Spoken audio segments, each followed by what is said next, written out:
بسم اللہ الرحمن الرحیم ایاک نعبد و ایاک نستعین۔ محمود خان، آپ نے جو باتیں کی، میں صرف اپنی قوم کے سامنے، کیونکہ میڈیا کے اوپر یہ جاری ہوگی، میں یہ چاہتا ہوں کہ میری قوم یہ ساری باتیں سمجھ لے۔ ہم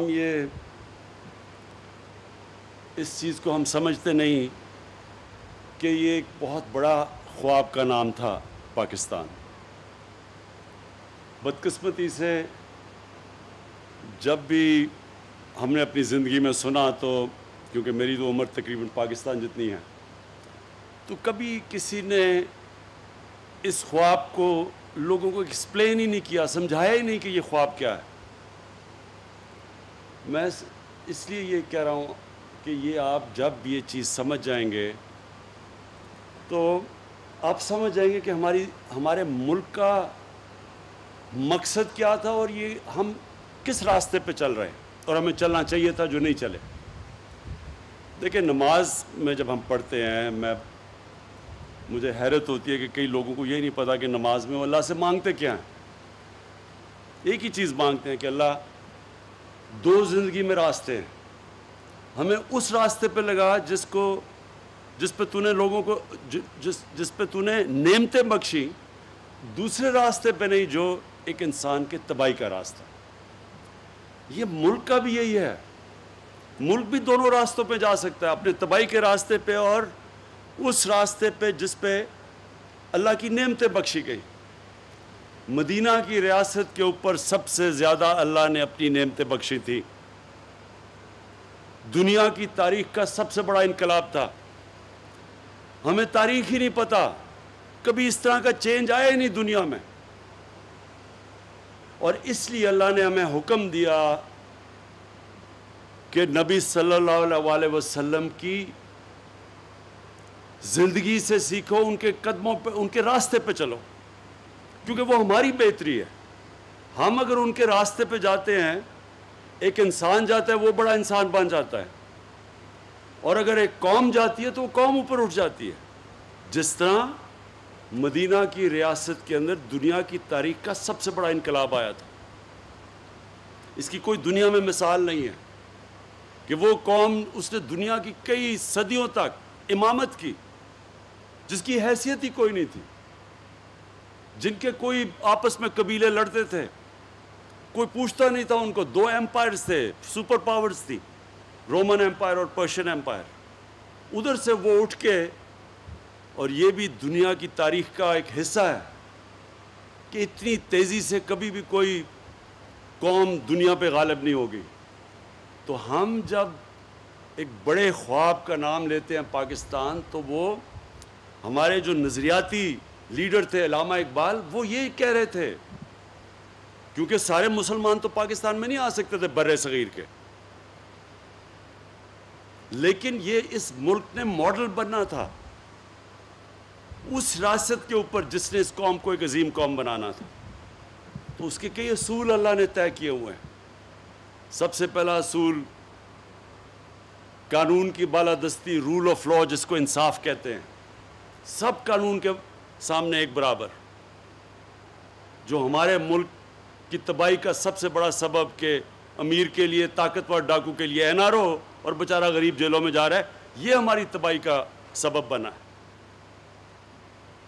جس کے اوپر میں بار بار یہ حدیث اپنی قوم کو سناتا ہوں کہ دنیا کے عظیم لیڈر نے کہا تھا کہ بڑی قومیں تمہارے سے پہلے تباہ ہوئیں، جدھر طاقتور کے لیے ایک قانون اور غریب بیچارہ جیلوں میں۔ تو ہمارا ملک میں دو اصولوں کے اوپر ہم نے پاکستان کو کھڑا کرنا ہے، ایک قانون کی بالادستی، اور یہ جو سارے مافیا اس وقت اکٹھے ہو کے NRO لینے کی میرے سے کوشش کر رہے ہیں، اور جو نہیں کبھی کامیاب ہوں گے، کیونکہ میں نے ان کو کبھی NRO نہیں دینا، ان کو قانون کے نیچے لے کے آنا ہے، یہ میرا سب سے پہلا مقصد ہے۔ اور دوسرا مقصد کہ اپنے کمزور غریب طبقے کو اوپر اٹھانا ہے، جو کہ دنیا کی تاریخ کی مدینہ میں پہلی فلاحی ریاست بنی تھی۔ جدھر ریاست نے ذمہ داری لی تھی اپنے کمزور لوگوں کی. یہ جو آپ پیچھے دیکھ رہے ہیں فلیٹ، کیوں یہ 2011 تب سے یہ پروجیکٹ ہے اور یہ چلتا نہیں؟ کیونکہ غریبوں کا پروجیکٹ ہے. یہی وی آئی پیز کا ہوتا تو 2 سال میں پورا ہو جانا تھا. غریبوں ہیں، کسی کی آواز نہیں ہے، مزدور ہیں، ان کا پیسہ بھی کہیں اور چلا جاتا ہے، ان کی زمینوں بھی اور استعمال ہو جاتے ہیں، ان کے اوپر قبضہ گروپ بھی آ جاتا ہے، کیونکہ آواز نہیں ہے لوگوں کی، کمزور ہیں لوگ. ہماری ذمہ داری ہے ریاست کی کہ ہم اپنی کمزور طبقے کی ذمہ داری لیں، جس طرح مدینہ کی ریاست میں لی گئی تھی. تو انشاءاللہ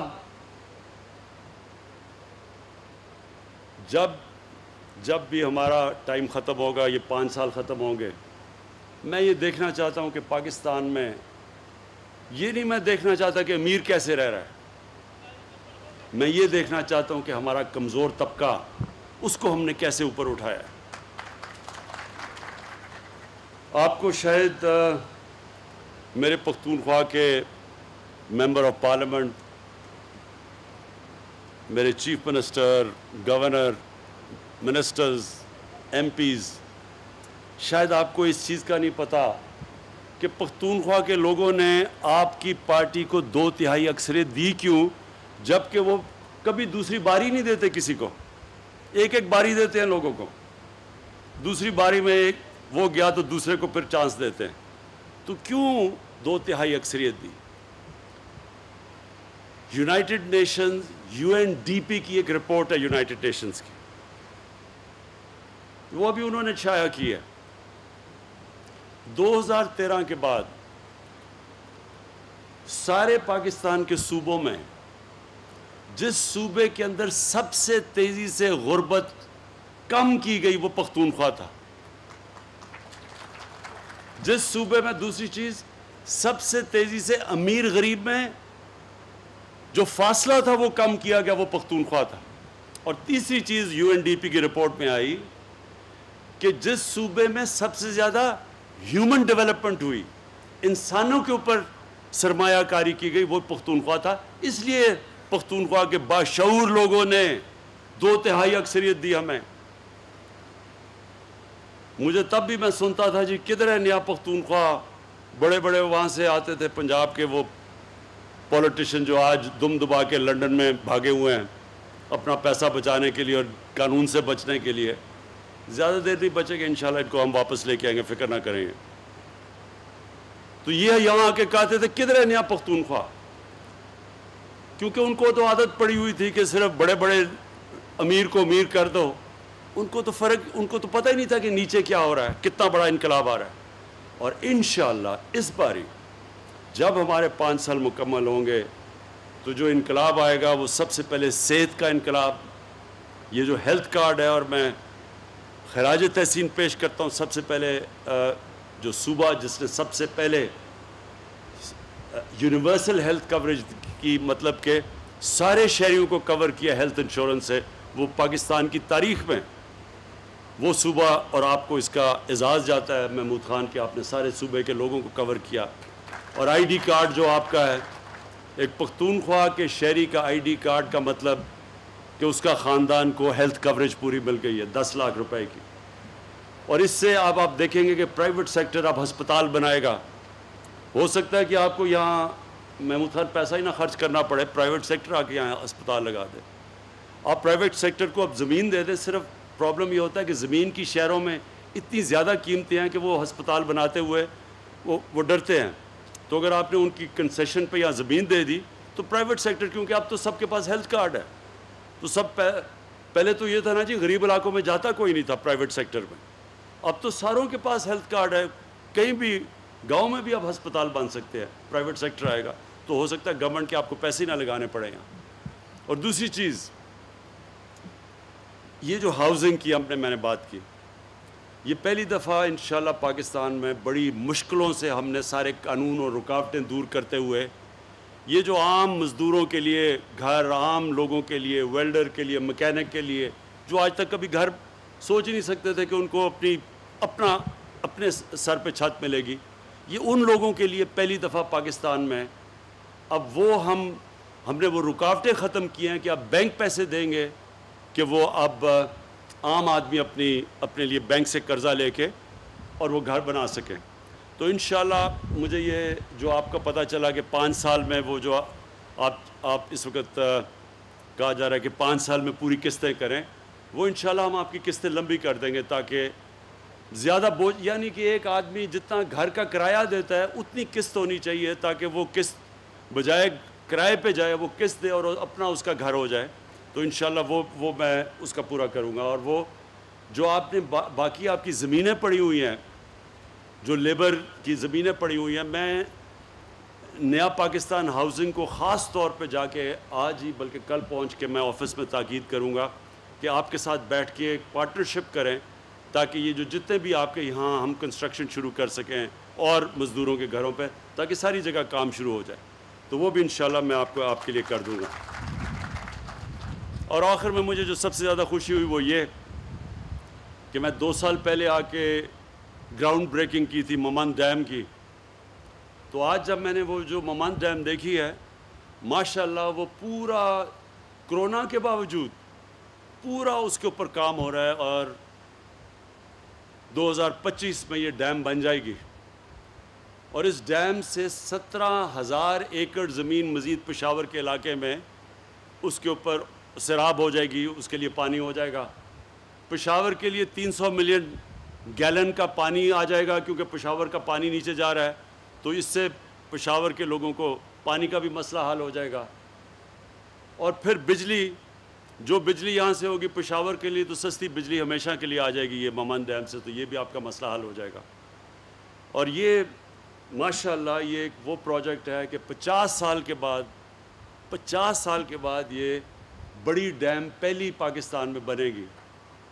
اس کے بعد مزید اور بادشاہ ڈیم ہے, پھر آ کے 9 اور ڈیمز بن رہی ہیں پاکستان میں, کوئی بڑی ہیں کوئی چھوٹی ہیں. تو اگلے 10 سال تک, یعنی 2028 تک 10 ڈیمز بنیں گی پاکستان کے اندر, جس کے اندر ممند اور بادشاہ ڈیم سب سے بڑی ڈیمز ہوں گی. پھر اس کے بعد داسو بھی بہت بڑی ڈیم ہے. تو یہ ایک پہلی دفعہ ہم نے اس کا نام رکھا ہے ڈیکیڈ آف ڈیمز, کہ 10 سال کے اندر ڈیمز جو کہ 50 سال پہلے ہمیں بنانی چاہیے تھی, وہ انشاءاللہ اب سارے پاکستان میں, کیونکہ آگے بہت بڑا مسئلہ آ رہا ہے پانی کا. اور پھر کیونکہ ہمارے فوڈ آبادی بڑی تیزی سے بڑھ رہی ہے, تو وہ فوڈ سیکیورٹی کا, تو اس کے لیے یہ جو واٹر ریزروائرز ہیں ان کی بہت ضرورت ہے, اور سستی بجلی کی ضرورت ہے. بدقسمتی سے ہم نے ڈیمز اور بنائی نہیں. پاکستان میں تو 50,000 میگا واٹ کا ہم پانی سے بجلی بنا سکتے تھے, اور ہم نے کیونکہ نہیں بنائی تو اتنی مہنگی بجلی آج پاکستان کو پڑ رہی ہے, اور قرضے بھی ملک کو بھی مقروض کیا ہوا ہے. تو یہ بھی مجھے آج بڑی خوشی ہے آپ کے مزدوروں کے لیے فلیٹس کا بھی, اور مجھے یہ بھی خوشی ہے کہ بالکل آج جو میں نے ممند ڈیم دیکھی ہے بالکل ٹائم پہ مکمل ہوگی 2025 میں. میں آخر میں پھر سے آپ کو محمود خان پختونخوا, آپ کو اور پختونخوا صوبے کو خاص طور پہ خراج تحسین پیش کرتا ہوں, کیونکہ جو آپ نے ہیلتھ کارڈ, جو آپ نے سب کو ہیلتھ کارڈ دیا ہے, یعنی پختونخوا کا آئی ڈی کارڈ کا مطلب کہ سارے پختونخوا کے شہریوں کے پاس ہیلتھ کارڈ ہے اور کسی بھی ہسپتال میں اپنا علاج کروا سکتے ہیں. یہ ایک کمزور لوگوں کے لیے, غریب لوگوں کے لیے سب سے بڑی نعمت ہے, اور اس کی میں آپ کو خراج تحسین پیش کرتا ہوں.